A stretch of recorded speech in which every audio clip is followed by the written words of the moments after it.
Prabowo Gibran kian kokoh sebagai paslon dengan elektabilitas tertinggi di atas 50%. Sejumlah lembaga survei memprediksi Pilpres Rabu mendatang akan berjalan satu putaran.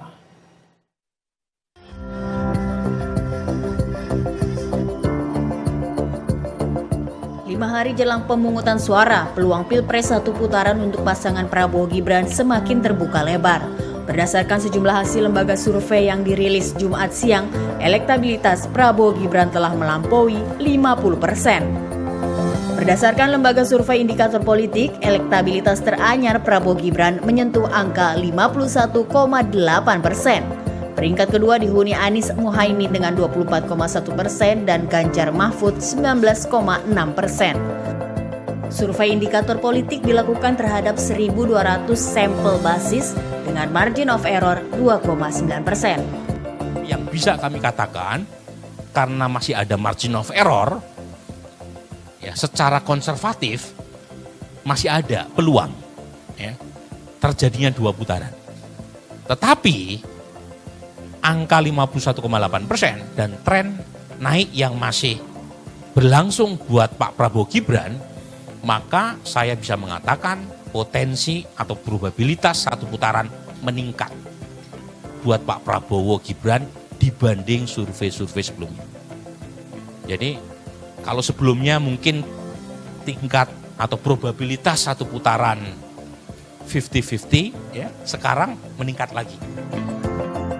Tidak hanya indikator, Poltreking Indonesia juga merilis survei pamungkas jelang pemungutan suara. Hasilnya, elektabilitas Prabowo Gibran juga di atas syarat satu putaran, yaitu 50,9%. Sabtu esok ketiga paslon akan menggelar kampanye pamungkas sekaligus penutup masa kampanye.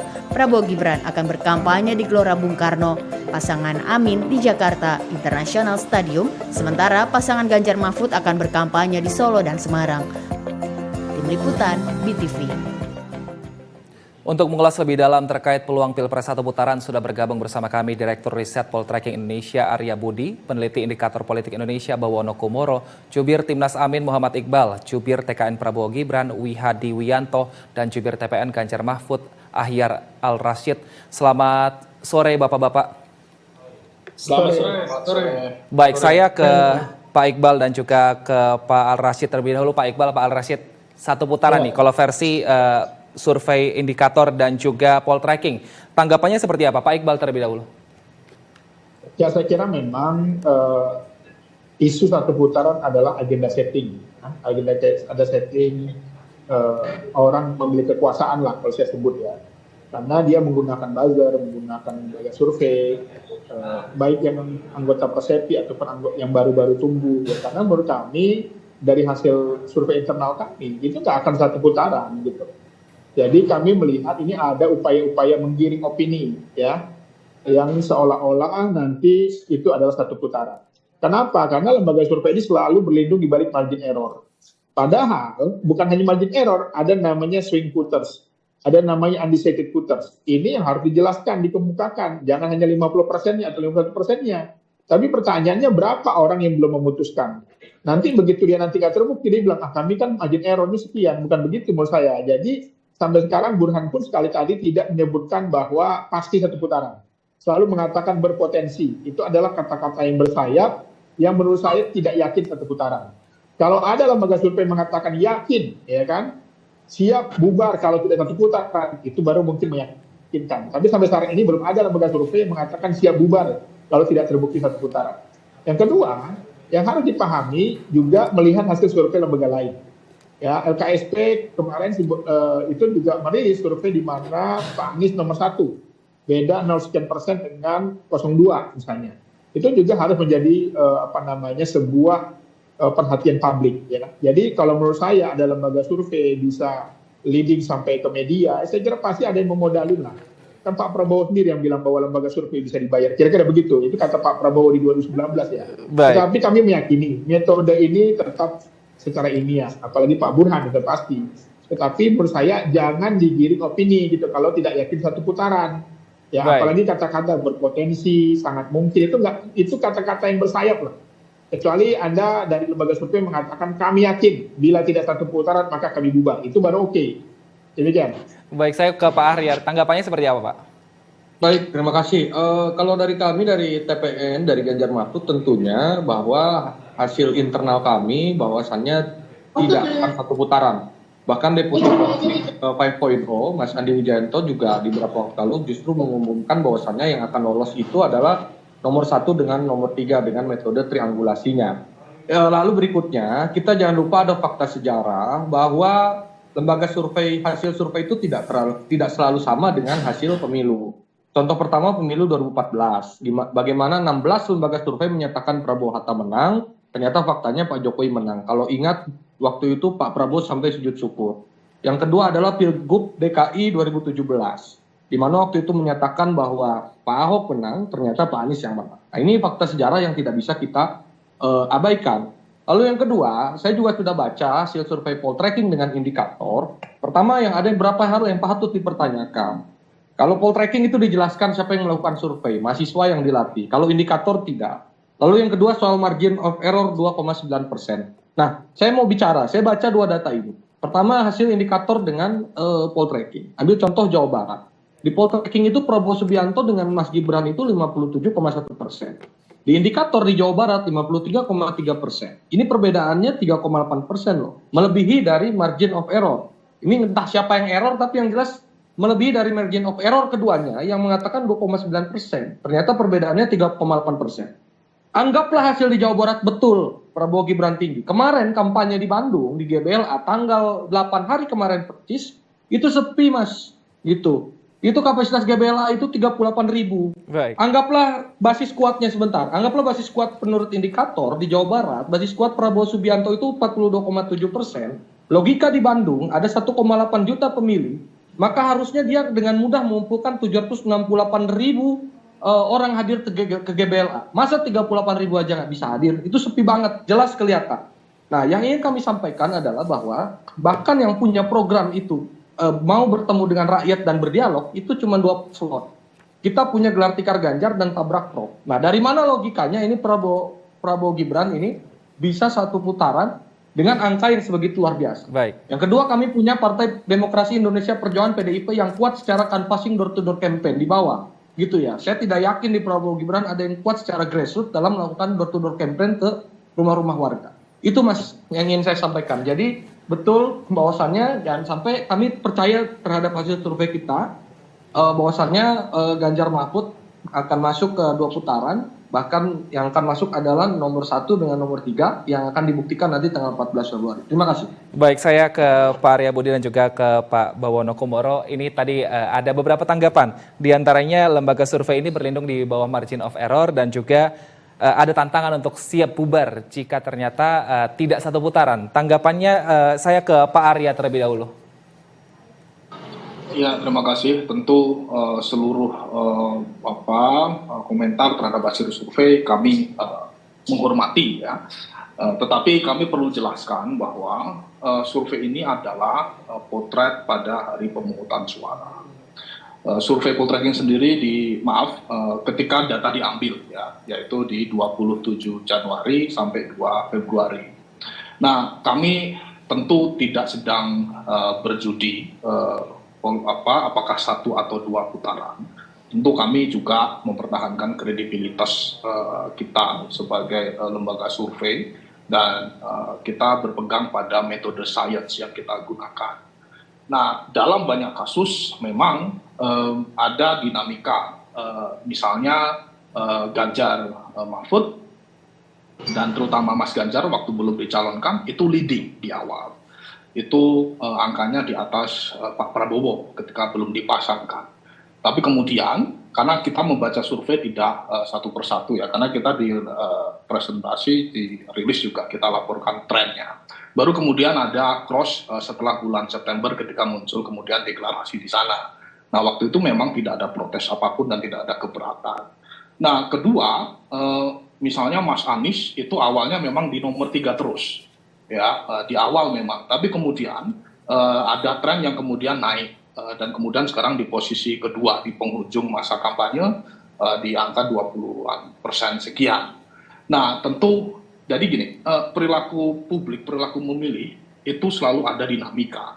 Nah, Right. survei memang secara saintifik valid ketika memang kita lakukan di periode survei. Nah, itu satu hal. Nah, hal kedua, kita juga perlu membaca ada beberapa variabel yang menjelaskan dinamika elektoral dari masing-masing pasangan.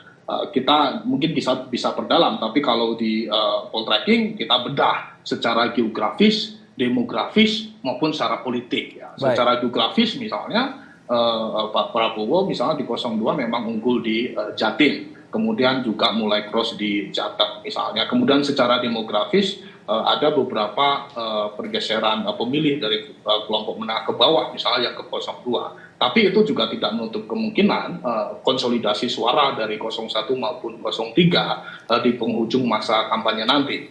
Jadi di poltreking misalnya kita memang menemukan angka 50, sekitar 50,9% ya. Baik. Dan itu memang masih ada TTTJ yang kemudian kita prediksi yang berakhir di angka 51,7%. Nah, itu memang ada margin of error. Survei itu adalah sampel dari total populasi, sehingga selalu ada margin of error. Bukan karena kami membuat margin of error secara statistik, kita mengambil 1.220 untuk berusaha mewakili populasi seluruh Indonesia, sehingga secara statistik dimanapun berada di seluruh dunia itu selalu ada konsekuensi margin of error dari Baik. jumlah sampel yang kita tentukan gitu, Mas. Baik, selanjutnya saya ke Pak Bawono. Pak Bawono, kalau misalnya dari indikator politik sendiri kita lihat sebenarnya kalau dari rilis yang disampaikan, ini ada dari bulan Desember dan Januari untuk pasangan nomor urut 1 dan 3, ini ada pengurangan di jumlah suara. Sementara untuk nomor 2 ini ada meningkat menjadi 51,8. Apakah ini perpindahan atau memang suara dari swing voters kemudian akhirnya memilih 02 dan kemudian dari tadi 1 dan 3 ini menjadi swing voters atau seperti apa? Ya, terima kasih Mas Wilson. Pertama saya ingin ucapkan terima kasih apa yang disampaikan oleh Bang Muhammad Iqbal dan Mas Ahyar tadi. Kita anggap itu sebagai sebuah bentuk apresiasi ya terhadap kami kerja-kerja di lembaga survei. Tapi perlu saya sampaikan bahwa melihat survei itu tidak bisa melihat dalam 1-2 kali survei yang dilakukan. Bang Iqbal dan Mas Ahyar itu bisa cek sejak tahun 2022, jauh sebelum mendekati Pilpres saat ini, kita sudah merilis survei dan itu bisa dicek trennya. Ketika Pak Ganjar unggul itu kita juga merilis, gitu ya. Dan ketika itu Mas Ahyar dan kawan-kawan tidak ada keberatan, gitu ya. Artinya dirilis gitu. Kita lihat rilis tuh. Semua kita rilis terlepas siapa punya unggul. Juga ketika November 2022 saat itu Pak Anies kemudian melesat setelah deklarasi dari Partai Nasdem, itu juga kita ungkapkan datanya ke publik, gitu ya. Dan kita terbuka dan hasil survei itu bisa dibaca dan dilihat oleh publik, gitu. Bisa dicek oleh publik trennya. Jadi yang kita tekankan adalah survei itu tidak bisa melihat 1-2 kali survei dirilis juga, tapi lihat trennya. Apakah lembaga itu reguler berkala melakukan survei atau cuma 1 kali 2 kali dan hilang kemudian, atau beberapa kali saja hilang gitu, dan momen-momen tertentu gitu. Kalau indikator dan lembaga-lembaga survei lain yang kredibel, saya kira itu berkala melakukan survei secara reguler. Yang kedua ingin saya sampaikan bahwa ini adalah kali pertama indikator menemukan pasangan 02 itu angkanya melewati 50%. Sebelum ini kita tidak pernah menemukan angka pasangan 02 itu angkanya melewati 50%. Jadi kalau misalnya ada sangkaan dari disampaikan oleh Pak Muhammad Iqbal, bagian dari kampanye 1 putaran itu bisa terbantahkan, gitu ya. Yang ingin saya sampaikan adalah bahwa saat ini menurut temuan survei indikator yang mengenai pasangan 02 angkanya di 51,8%, itu adalah tren menuju ke 1 putaran itu agak membesar sekarang. Kalau misalnya temuan survei kami sebelum ini 10-16 Januari, Baik. itu pasangan 02 masih di angka 48,5%. Baik. Kami sampai ketika itu bahwa peluang 1 atau 2 putaran itu masih 50-50, masih imbang, masih berimbang. Nah, kalau sekarang dengan melihat data terbaru, temuan survei terbaru di lapangan yang kami lakukan, di mana pasangan 02 Prabowo Gibran sudah di angka 51,8%, maka peluangnya agak bergeser berbanding 60-40, katakanlah demikian. Baik. Jadi yang ingin kami sampaikan bukan pasti satu putaran terjadi, tapi arah menuju ke satu putaran itu agak sedikit membesar dibandingkan survei yang terdahulu. Baik. Demikian Mas Wil. Saya ke Pak Wihadi. Pak Wihadi, ini kan dari 2 lembaga survei ini menyatakan bahwa Prabowo Gibran ini di atas 50%. Apakah ini juga menjadi kejutan seperti itu dari tim kampanye Prabowo Gibran sendiri bahwa 5 hari jelang pemungutan suara elektabilitasnya meningkat karena memang ada kampanye-kampanye yang dilakukan di daerah-daerah? Ya, memang kami ini dalam beberapa kali survei yang dilakukan oleh lembaga survei yang memang belum mencapai angka 50%, itu adalah merupakan sesuatu target yang kita harapkan bisa mencapai 50%. Karena kita melihat bahwa angka yang akan dicapai 50% itu bisa dilakukan apabila kader-kader kami, semuanya partai koalisi dan semua relawan itu akan bergerak door to door, dan juga akan bergerak sampai ke masyarakat, ke akar rumput. Jadi tidak hanya partainya Pak Akhyar aja, partai kita juga bisa kok, ya. Jadi saya kira capaian 50% itu bisa kita lakukan, dan saya kira ini adalah kerja keras daripada kader-kader kami, dan juga bagaimana Pak Prabowo dan Mas Gibran yang berkunjung ke berbagai macam provinsi, yang kemudian juga bertemu dan bertatap muka, kemudian juga melakukan kampanye akbar terakhir ini, sehingga menebalkan persentase sehingga menjadi 50% seperti yang dilakukan oleh survei yang ada saat ini. Jadi saya kira hal ini adalah merupakan hal yang kita melihat ini adalah merupakan suatu indikator kita bahwa kerja-kerja yang kita lakukan ini masih belum maksimal. Baik. Kita masih perlu kerja ini kita maksimalkan sehingga apa yang kita lakukan nanti ini akan bisa mencapai 1 kali putaran sehingga Baik. kita bisa memberikan suatu kontribusi terhadap perekonomian dan juga berbagai macam hal yang kita lakukan untuk penghematan negara. Baik, saya kembali ke Pak Iqbal dan juga ke Pak Ahyar Al-Rasyid. Pak, ini kan kita lihat 5 hari jelang pemungutan suara. Apa yang kira-kira dilakukan Capres-Cawapres Anda bersama dengan juga tim pemenangan untuk memboosting suara-suara sehingga mungkin elektabilitasnya bisa meningkat? Saya ke Pak Iqbal terlebih dahulu. Pak Iqbal, kami persilakan. Ya, saya kira besok adalah pembuktian bagaimana kita bisa menilai sebuah elektabilitas seorang paslon. Di saat paslon lain sibuk mencari orang untuk bisa datang dengan memberi kaos dan uang, kami kewalahan menerima kedatangan para pemilih. Saat ini sudah ada 15 juta orang mengakses website link yang kami share, dan 3,5 juta orang yang mengklik, ya, mencoba mendaftarkan tiket. Dan kami memprediksi besok, ya, perkiraan kita bisa mencapai mungkin, ya, ratusan ribu orang yang akan turun, bahkan mungkin sampai 1 juta. Kalau memang semuanya bisa datang. Tetapi memang kami melihat ini adalah sebuah indikator bagaimana program-program turun ke bawah itu berdampak. Desak Anies itu membuat orang itu terbuka bahwa ada calon presiden yang mau mendengar. Bukan curhat, tapi kita memberikan kesempatan rakyat itu berbicara. Kemarin ada nelayan, ya, yang memang dia KTP-nya nelayan, memang kebetulan dia caleg, ya kan, menyampaikan aspirasinya, dibilang itu gimmick. Padahal memang masa nelayan nggak boleh nyalon? Nelayan punya hak juga untuk maju sebagai anggota DPR nih. Nelayan juga punya hak untuk berpolitik. Ini justru framingnya adalah ketika ada nelayan curhat dibilang nelayan gimmick. Padahal memang pekerjaannya nelayan. Ya, kebetulan dicalonkan oleh PKS karena PKS peduli memberi akses kepada semua orang. Ini contoh-contoh. Makanya kalau kampanye itu kita mendengar rakyat gitu loh. Jangan curhat gitu loh. Dan kami yakin program mendengar ini akhirnya mendapat simpati dari masyarakat. Para Gen Z, ya, saya kira juga menyadari itu. Jadi kami melihat bahwa silakan aja lembaga survei menyampaikan analisisnya, tapi juga bertanggung jawab.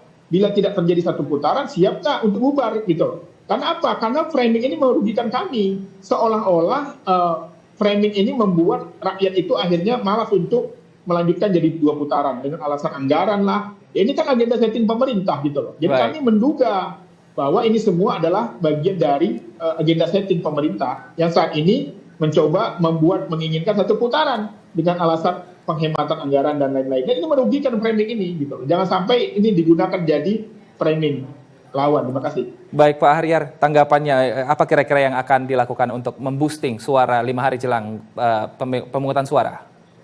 Ya, tentunya dari kami seluruh pendukung, tim, kader-kader dan seluruhnya itu terus melakukan canvassing dan door to door secara darat ya.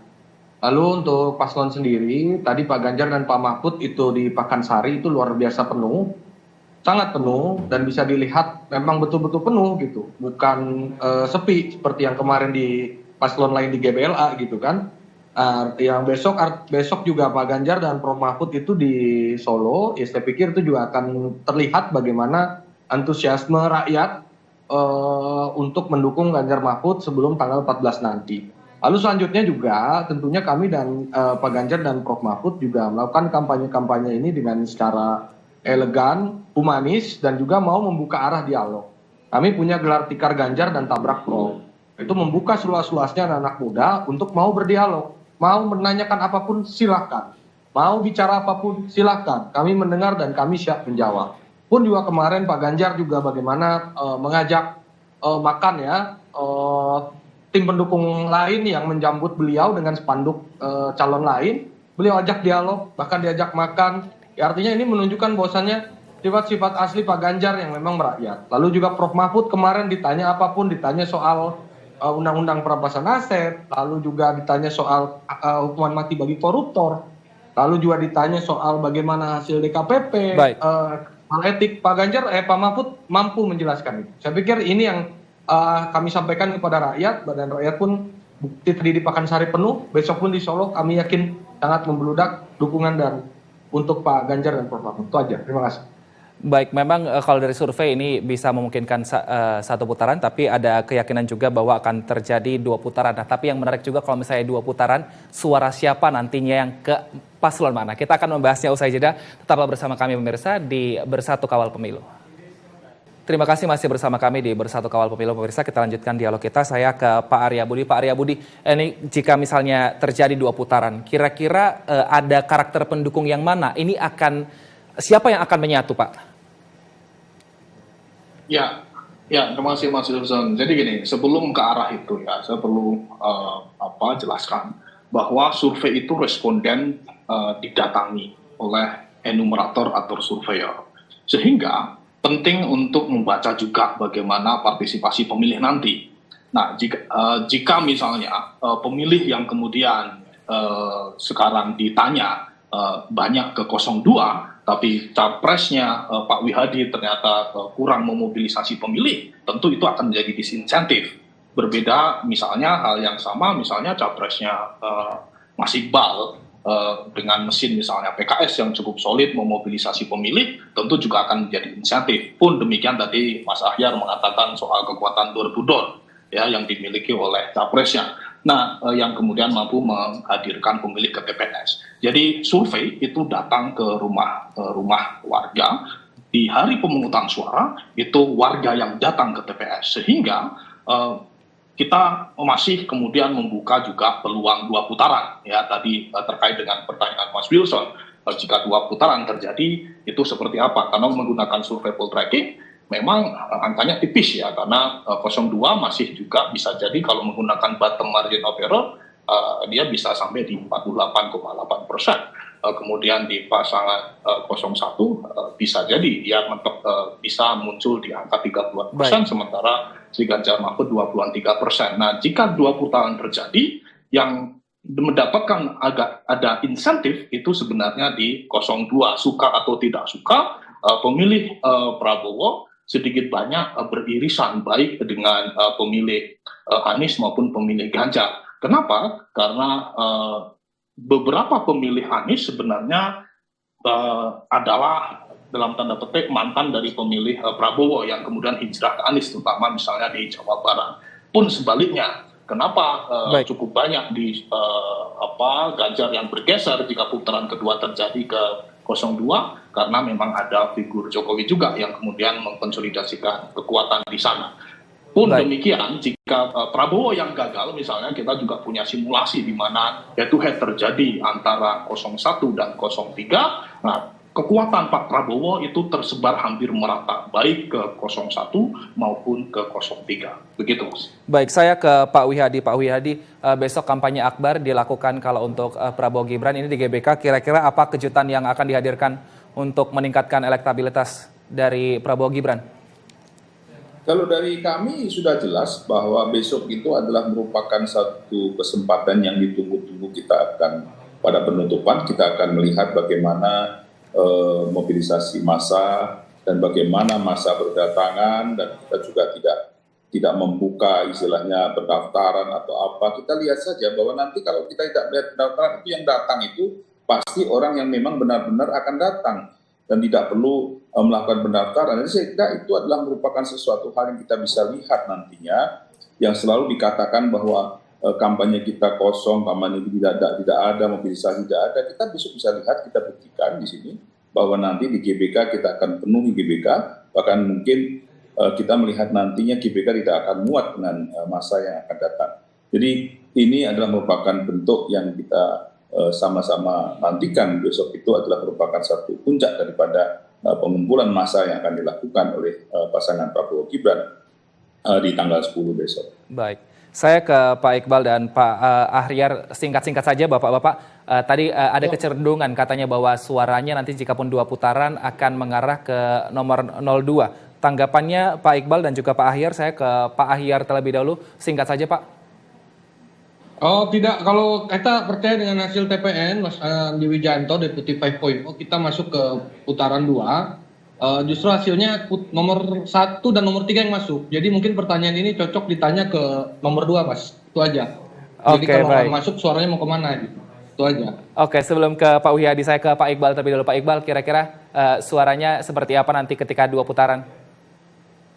Ya, kami meyakini ada upaya-upaya yang khawatir kalau 2 putaran, karena soal fisik, ya kan, karena soal kemampuan daya juangnya, karena memang karena memang sudah ada ketika Pak Anies punya pengalaman, ketika maju di Pilgub DKI, dia menang dengan 2 putaran. Makanya hari ini yang diprediksi lolos, ya menang, jangan terlalu jumawa. Karena sudah pernah kejadian ada orang yang jumawa lalu akhirnya kalah. Baik. Saya ke Pak Wihadi, singkat saja Pak. Tadi ternyata kalau kata Pak Ahyar Al-Rashid, suaranya 02 akan pecah ke 1 dan 3. Ini tanggapannya, singkat saja Pak. Ya, saya bilang mungkin Pak Ahyar itu seperti orang yang bercita-cita mimpi tapi tidur aja nggak bisa gitu. Jadi saya kira itu aja. Baik. Terima kasih Bapak-Bapak atas waktunya. Terima kasih Direktur Riset Poltreking Indonesia Arya Budi, Peneliti Indikator Politik Indonesia Bawono Kumoro, dan juga Jubir Timnas Amin Muhammad Iqbal, Jubir TKN Prabowo Gibran Wihadi Wianto, dan juga Jubir TPN Ganjar Mahfud Ahyar Al-Rashid telah bergabung bersama kami di Bersatu Kawal Pemilu. Kita harapkan semoga semuanya nanti datang ke TPS pada tanggal 14 Februari untuk menentukan pilihannya dan juga untuk menentukan siapa yang akan memimpin Indonesia selama 5 tahun mendatang.